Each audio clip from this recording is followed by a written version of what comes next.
We as Americans, we support freedom and democracy and the rights of all peoples. But as Gaza taught us in 2006, free elections by themselves do not make up a democracy. There are times when people are offered a chance to elect party leaders that offer them only one election to affirm a dictatorship.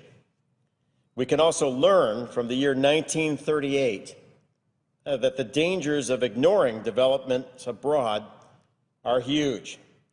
Now, in the wake of the Arab Spring, we turn away from that region at our own peril. Now, on November 28th, the first stage of the Egyptian elections began, which will inaugurate a new electoral system forming a bicameral legislature. This first stage determines about 30% of 498 seats for the government's lower chamber called the People's Assembly. Before Egyptians arrived at the polls, protesters filled Tahrir Square in Cairo, and as a result, over 40 Egyptians were killed. Many are objecting to the military's interference in the electoral process and the decision to force elections well before secular parties had a time to build their capacities. According to public polling and sources on the ground, this will likely hand an electoral victory to the Muslim Brotherhood and more radical Islamic elements within Egyptian society. Although elections will last until March of 2012, the prediction of a Muslim Brotherhood victory is already becoming a reality. Early data shows an alarming trend of Islamicist domination of the Egyptian parliament. On December 5th, the High Electoral Commission announced that leaders of the Freedom and Justice Party, that's the political arm of the Muslim Brotherhood, had received a plurality of 36% of the vote, while the secular Egyptian bloc had gained less than 12%. When we include the runoff elections, which took place last week, it appears that the Muslim Brotherhood has won 73 out of 150 seats, or 49% of the currently contested outcomes.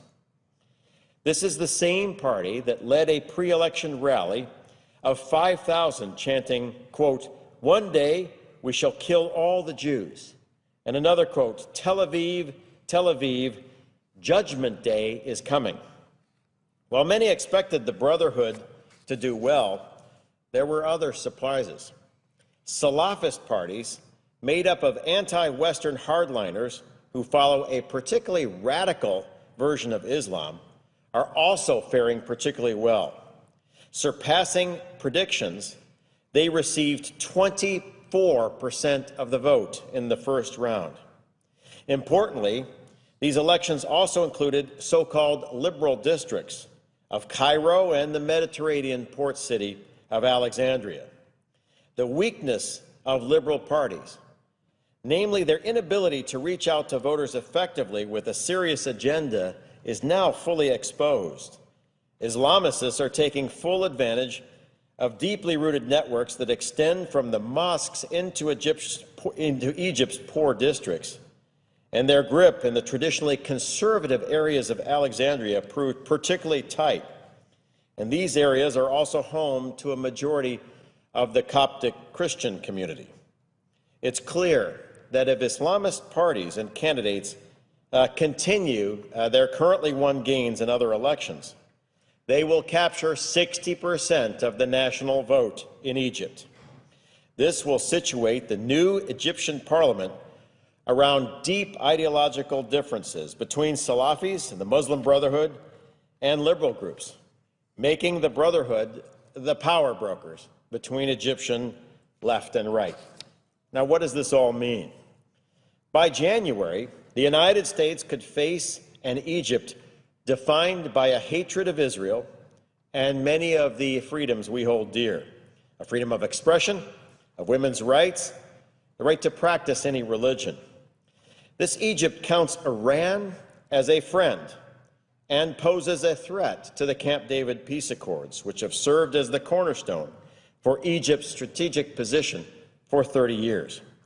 Do we expect that an Islamist-led Egypt will prevent weapons from arriving in the hands of Hamas? Will an Islamist-led Egypt help preserve a free South Sudan? Will an Islamist-led Egypt act to protect Coptic Christians, who make up about 10% of Egypt? Or will we see continued violences, like we saw on October 9th in Mazapro, which killed 27 civilians and injured hundreds? Will an Islamist-led Egypt do what we expect with more than $1 billion of U.S. foreign assistance? Will they continue to share intelligence and to work against terrorism? These are all questions that may become critical issues for the national security of the United States very shortly.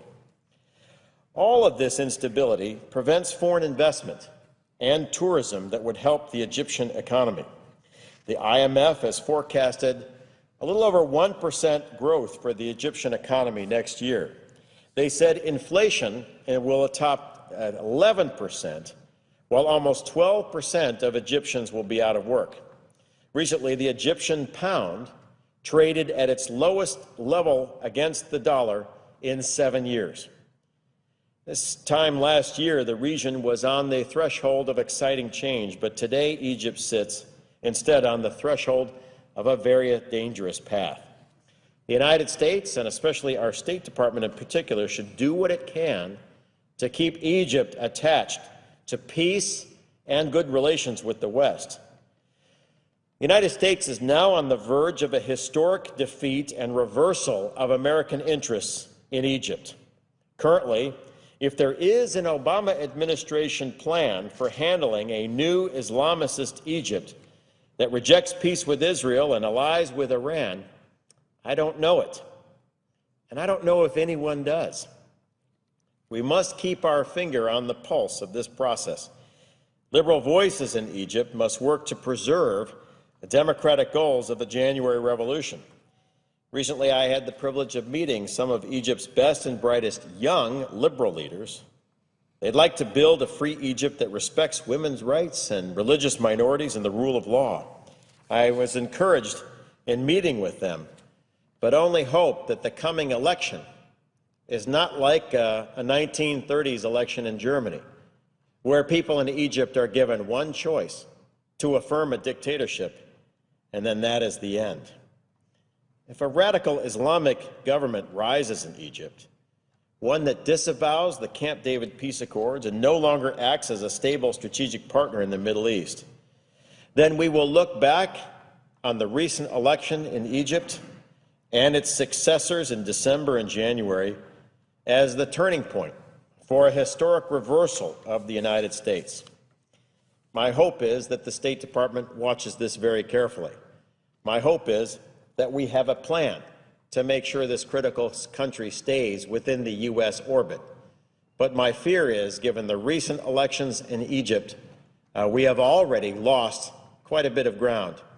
And if current trends continue, then by the middle of next year, we will have a Muslim Brotherhood government in command of the Suez Canal, in charge of Cairo, the second center of learning in the Arab world, along the border of our Israeli allies, friendly to Hamas, friendly to Iran, and hostile to Europe and the United States. And my hope is, over the holidays, we work very hard and diligently with our allies, and especially liberal forces in Egypt, to make sure that that reversal doesn't happen. And with that, Mr. President, I yield back.